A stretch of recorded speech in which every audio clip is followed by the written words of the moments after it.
Shalom to everyone. In honor of Pesach, Passover, we'll have a longer program today, so let's get the show on the road.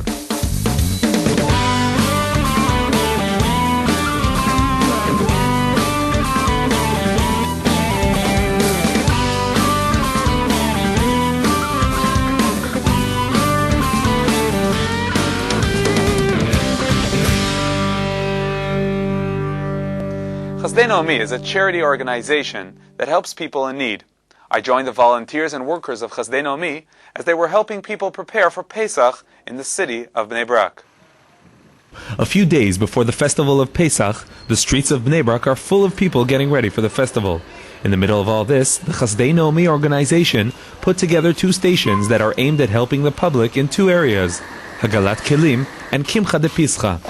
Hagalat Kelim, the cleaning of utensils, is the procedure utensils must go through in order to become kosher for Pesach. Some utensils must be heated directly by flame, and others must go through hot water. After we put them in the boiling water, the non-kosher materials are separated from the utensil. Throughout the cities you can find many Hagalat Kelim stations, but the operators of the stations charge for their service. The head of Chasdei Naomi decided to help the public by offering the Hagalat Kelim service for free. We have no cash machine here. We don't even suggest that people donate money. There's also an aspect here of bringing people closer to Judaism. When people who are not observant come, we teach them about the importance of this mitzvah.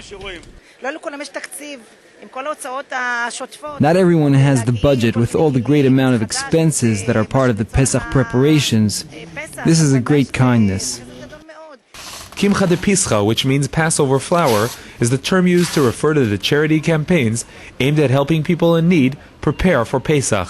Chasdei Naomi decided to help in this area as well, and to help the families celebrate Pesach with dignity. Every month we have 2,000 people that we're giving them food, and for Pesach we have 5,000 families that we're taking care, and this is include the food, vegetable. We have a box full of food. This include oil, sugar, and all what they need for Passover. Box of meat and shoes, pair of shoes for each child in the family. Chasdei Naomi's activities are guided by the principle of protecting the dignity of the recipients of the charity. We send somebody private without no sign on the car. We're giving them the box without nobody knowing. We come knocking on the door and running away, so they won't be embarrassed from the neighbor. Charity is of course a mitzvah that is relevant all year, but Kimcha de Pischa comes in a time in the year when helping those in need is almost instinctual. Every Jew feels that if he has what he needs for the Seder meal, he must help others who don't. The Voices for Israel 2 CD set features more than 30 songs on the themes of Israel, Jewish unity, and about the enduring hope for true peace. The main song featured on this album is the brand new solidarity anthem called Chazak Amenu, We Stand as One. To tell us more about this song, we're now speaking with Yehuda Schick, better known as Yehuda Exclamation Point, a Jewish music singer from Cleveland. Shalom Yehuda. Shalom, thank you for having me. Thank you for joining us. So tell us about this special musical project. Well, you know, about 2.5 years ago, a friend of mine came to me. His name is Jordan Gorfinkel. He runs called Zimra Bitachon. And he said, you know, Yehuda, isn't there something we can do for the terrible situation? And he suggested the idea of doing a Jewish music, We Are the World kind of song, bringing together Jews from all backgrounds to stand together in support of Israel. And at the time, it seemed like a lofty goal, but it turns out in the end we have a 4.5-minute song with 54 different singers on it. And they all volunteered their time warmly. They were all excited to be part of the project. Are they all Hasidic music singers? No, they're actually from all Jewish backgrounds. Orthodox, conservative, Reform, secular, everybody is on this, from Abram Fried to Dudu Fisher, to Safam, to many, many, many more. And what's the song about? So the song is called Chazak Amenu. It's from, the words are taken from Shmuel Beis, Perik Yud, Pasuk Yud Beis. Chazak v'nit chazak, ba'ad amenu u'ba'ad arei Elokeinu. Be strong, and we will all be strengthened for the sake of our people and the cities of our Lord. And basically, be strong and we will all be strengthened. This is the theme. This is how we will get through the adversity that we face today. By standing together, we should be strong, and all of us will be strengthened through our unity. And that's what the song is about, and that's what the entire project was about. Yehuda Exclamation Point, Yehuda Schick, Thank you very much for joining us. Chag Sameach to you too. At the end of the program, we'll be featuring the Chazak Amenu Stand as One video clip, so stay tuned. Stand as one. We must be strong. You are watching Israel National News TV. There's probably no other Jewish family tradition as universal and unique as the Pesach Seder. The Seder ceremony is guided by the Haggadah textbook. I visited an exhibit in the Heichal Shlomo Institution in Jerusalem, which presented the development of the untraditional Haggadot published by the kibbutzim.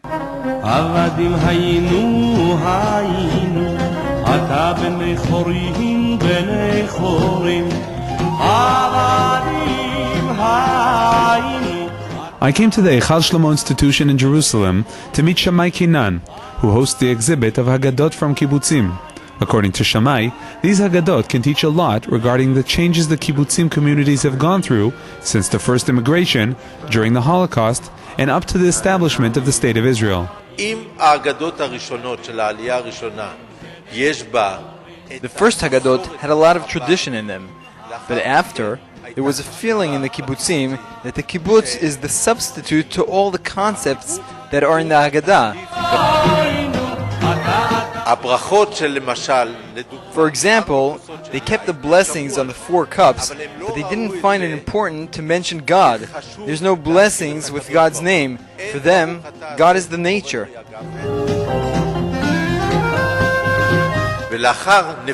After the end of the Stalin era in the late 1950s, they came back to tradition. The so-called God of socialism had fallen. Today, they have come to understand that the traditional Haggadah is a winner.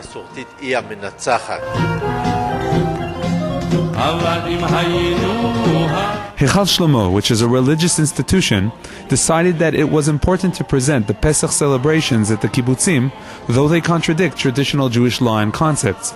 In some ways, one could see that the fact that the kibbutzim remain connected to tradition is continuing proof that Jewish tradition is eternal. In a few days, on the 14th of Nisan, everyone will be sitting at the Seder meal with their families, each one with their Haggadah. Everyone will be retelling the true story of the redemption from Egypt.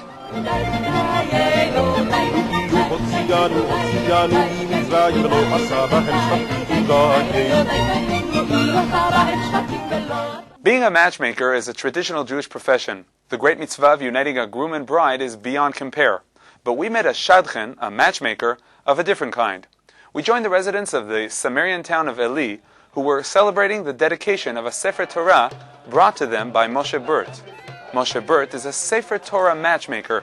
He started his Sefer Torah recycling network 9.5 years ago. Moshe finds old Torah scrolls, has them fixed up, and donates them to synagogues, Batei Knesset, that are in need. Mark Kaplan spoke to Moshe and to one of the residents of Eli. Moshe told Mark how he started this special matchmaking service. 9.5 years ago, I met a couple who was looking for a Sefer Torah for a yeshuv. When I heard this, the wheels started to turn in my head. We had a few losses here over the last 3 years. Unfortunately, 10 people from Eli were killed on the roads. And having a community of people who donate a Sefer Torah gives a lot of confidence that Am Yisrael is behind us, and it gives us a lot of strength as well. The matzah, the traditional unleavened bread that we eat throughout Pesach, hasn't hardly changed throughout the years. I visited a machine-made matzah factory in Jerusalem and joined the kernels of wheats as they became matzot.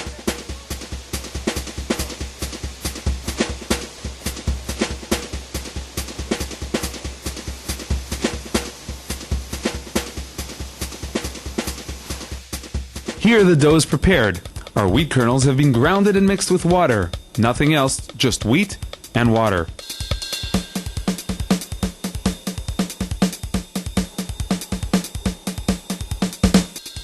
After the dough is ready, the dough is flattened and cut up into almost equally sized squares.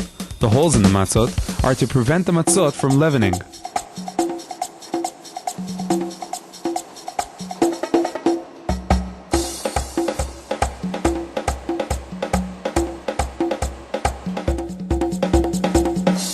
After the matzot go through the oven, they hang around together to chill. And then they must part because it's time to be packed and sent off to people getting ready for Pesach. What's good about eating matzah? It's very tasty, it's very good, it's kosher, me'advin.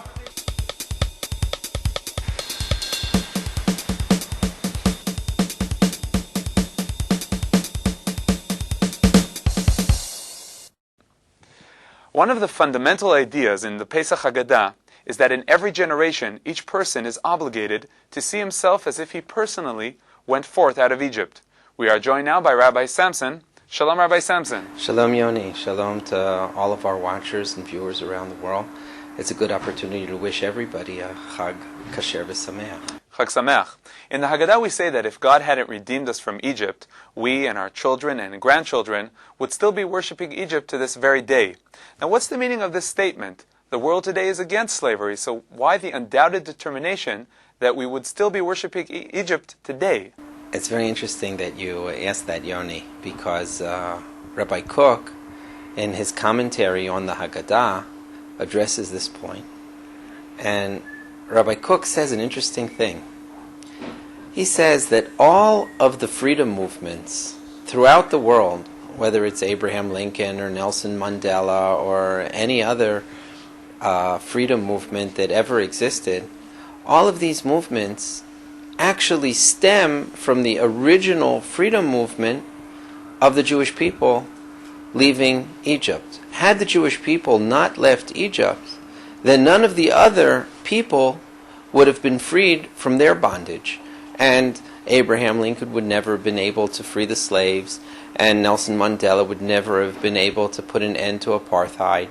And all of the people around the world who are freedom seekers and have finally found their liberty, it is all a result of the fact that the Jewish people set in motion the idea that freedom and liberty will reign. And had God not taken us out of the land of Egypt, then everything would have been the same. Humanity would have been stagnating and would have just remained where it is without any sense of liberty. So you talked about why we're full of gratitude on Pesach, but how about looking to the future? What should we be looking forward to on Pesach? Well, it's interesting. The idea of freedom is a very important thing, and a person has to understand what true freedom means, and that freedom from bondage is obviously a very absolute principal factor in achieving a mental freedom. However, today when the Jewish people have their own country and we have a certain sense of freedom, it's time to go another stage and to fathom the freedom in the depths of the soul. And that true freedom is when a person does what he is supposed to be doing and he's true to his own nature and he's not subjugated to all of the whims and the evil inclination that will incite him to be sidetracked from his real freedom. So that if you ask, what does it mean today, Pesach, what are we supposed to pray for? We're supposed to pray for inner freedom. We're supposed to pray for inner liberty. We're supposed to pray so that we are able to achieve and aspire and reach the high goals that we have set for ourselves without being mitigated by all kinds of freedom-blocking desires.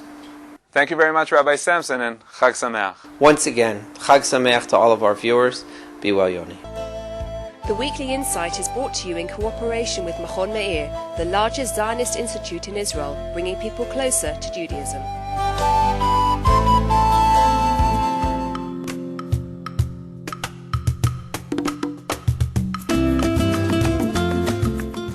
That's all for this week. As I said before, we'll end with the video clip of the song Chazak Ameinu, We Stand as One.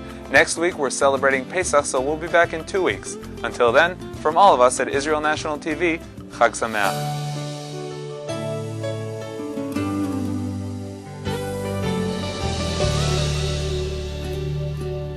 Another siren wails, just an ordinary day. Was it anyone I know? How can life go on this way? Chazak beneath Chazak, we sing the words out loud to strengthen one another. Together, stand.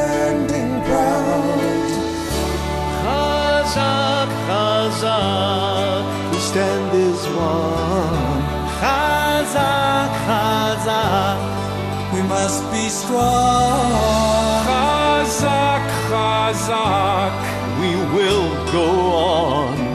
Yaseh shalom. Yaseh shalom.